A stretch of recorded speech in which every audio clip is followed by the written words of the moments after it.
반갑습니다. 보라매님들, 무기큐브 시간입니다. 창과 방패의 싸움은 이제 우주 영역에서도 펼쳐지고 있습니다. 빠른 속도로 미사일 방어 체계를 무력화시키려는 시도, 즉 초음속 비행체인데요. 이번 시간에는 중국의 초음속 비행체 밍디-22에 대해 알아보겠습니다. 본격적인 소개에 앞서 좋아요, 댓글, 구독, 알림 설정 부탁드립니다. 지난해 12월 16일 중국의 군 소식을 전하는 유튜브 채널에 첸쉐셴 과학기술연구 청년특공대 단독 인터뷰 영상이 올라왔습니다. 영상 제목에는 미국을 앞지른 세계 최초 중국의 근우주 초음속 비행체 시험 영상 공개라면서 6세대 전투기, 아궤도, 근우주 폭격기, 초음속 드론, 항공우주 공격 플랫폼, 우주 전투기 표적 구조 등의 중요한 옵션 중 하나로 활용할 수 있다라는 소개가 붙여져 있었습니다. 영상은 MD-19라고 적힌 비행체가 수평 방향으로 낙하한 뒤 곧 빠른 속도로 비행하며 사라지는 장면으로 시작합니다. 이어 공기 저항을 높이는 기체 상부 장치가 펴지고 랜딩 기어가 나오면서 안정적으로 착륙하는 장면과 그 모습을 지켜보던 연구원들이 박수치며 환호하는 장면도 보입니다. 이어지는 장면에서는 거꾸로 매달려 있던 비행체가 수직으로 낙하하는 모습이 보이고 비행체 카메라에 포착된 열기구의 모습과 대기권의 모습이 스쳐 지나간 뒤 컴퓨터 그래픽으로 만들어진 극초음속 비행 장면이 나왔습니다. 영상에 대한 설명도 중국어와 영어로 친절하게 해놨습니다. 영상에 등장하는 비행체의 정체는 밍디-19와 밍디-22, 이 초음속 무인 폭격기로 약 10만 톤의 폭발력을 가진 핵미사일을 시속 8,500km의 속도로 발사해서 10,000km 이상 떨어진 북미 목표물을 공격할 수 있다고 소개하고 있습니다. 영상에서 소개하는 비행 검증 시험은 6년 전에 완료됐으며 실용 모델이 이미 발사 직전일 수 있다고 주장합니다. 그러면서 최근 미국 싱크탱크가 핵무기를 사용해 갈등에 개입할 수 있다고 주장한 것에 대한 중국이 취할 수 있는 가장 좋은 조치라면서 영상 공개의 이유가 미국을 겨냥한 전략적 억제에 있다는 것을 감추지 않았습니다. 극초음속 비행체 밍디 시리즈의 개발은 첸쉐셴 과학기술연구 청년특공대가 수행한 것으로 보입니다. 영상 소개 글에는 지난 6년 동안 특공대는 다양한 신형 광역 항공기를 독자적으로 개발했고 5개 범주에서 9개의 비행시험 임무를 성공적으로 완료했다고 밝히고 있습니다. 그러면서 특정 유형의 복합동력 항공기에 대한 크로스 도메인 시험을 완료한 세계 최초의 국가가 됐다며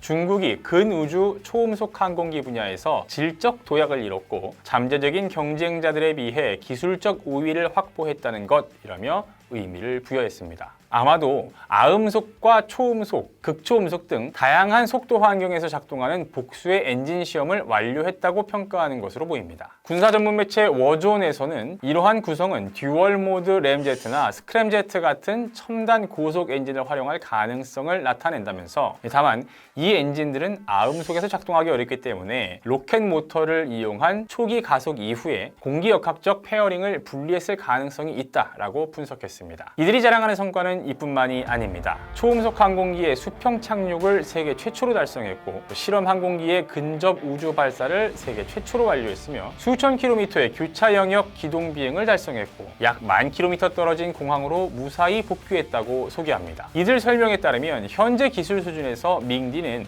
마하 10 이내의 비행을 하지만 추후에는 속도를 마하 0.5에서 마하 20으로 전환할 수 있고 로켓 추진 초음속 활공체와 달리 복합 엔진을 이용해서 지상으로부터 20에서 100km에 이르는 대기권 안팎에서 비행할 수 있는 차세대 항공기입니다. 영상 속 연구원들은 지난 2020년 10월 첫 번째 실험이 진행됐다고 밝히고 있습니다. 당시 테스트를 통해 49개의 문제를 발견하고 해결했다면서 말이죠. 하지만 첫 실험은 비행체가 고도 30km에서 투하된 후 흔들리며 추락했습니다. 이들은 당시 실패를 인정하는 것은 고통스러운 과정이었지만 그만큼 빠르게 성장하는 계기가 됐다며 과학적 접근과 철저한 팀워크가 필수라는 것을 깨달았다고 증언합니다. 이후 2021년 5월 고비 사막에서 두 번째 실험을 진행하려고 했지만 거센 바람으로 인해 또다시 연기가 됐고 2달여 뒤인 2021년 7월 15일에 실시한 실험에서 마침내 성공적인 결과를 얻었다고 밝히고 있습니다. 밍디-22는 지난 2022년 주하이 에어쇼에서 모형을 공개한 적이 있습니다. 당시 공개됐던 배너를 보면 밍디-22는 길이 10.8m, 날개폭 4.5m, 최대 이륙 중량은 4톤에 달하고 마하 0에서 7의 속도로 8,000km를 비행할 수 있는 것으로 소개되고 있습니다. 확인할 수 있는 밍디 시리즈에 대한 정보 정보는 여기까지입니다. 공개된 영상과 정보만으로는 이 밍디 19와 밍디 22가 이들이 주장하는 성능을 모두 구현할 수 있을지 알 수 없습니다. 가장 중요한 초음속 비행 부분을 컴퓨터 그래픽으로 만들어서 넣은 것을 보면 이 초음속 비행 장면을 촬영할 수 없어서인지 아니면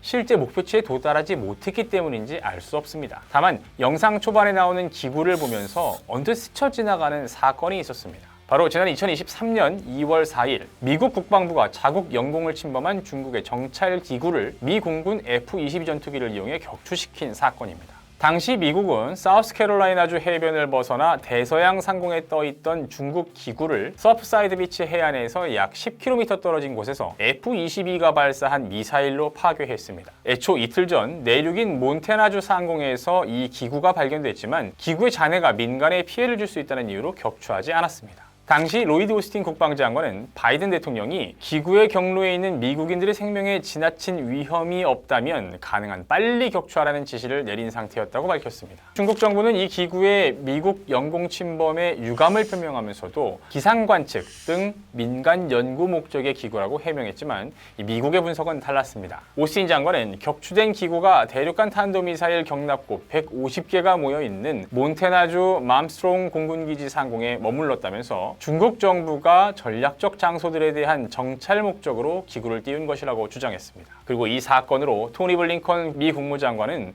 5일부터 중국을 방문하려던 계획을 취소하기에 이르렀었죠. 중국이 주장하는 기상관측용 기구나 미국이 주장하는 정찰용 기구 모두 생김새와 쓰임은 같습니다. 특정 고도까지 올라가서 바람을 따라 유유하게 떠다니는 것이죠. 문제는 그 기구에 무엇을 싣느냐입니다. 앞서 본 것처럼 중국은 기상관측 장비도 또 고성능 카메라도 달 수 있고 이들의 주장대로 10만 톤의 폭발력을 가진 핵무기를 장착한 극초음속 비행체도 매달 수 있습니다.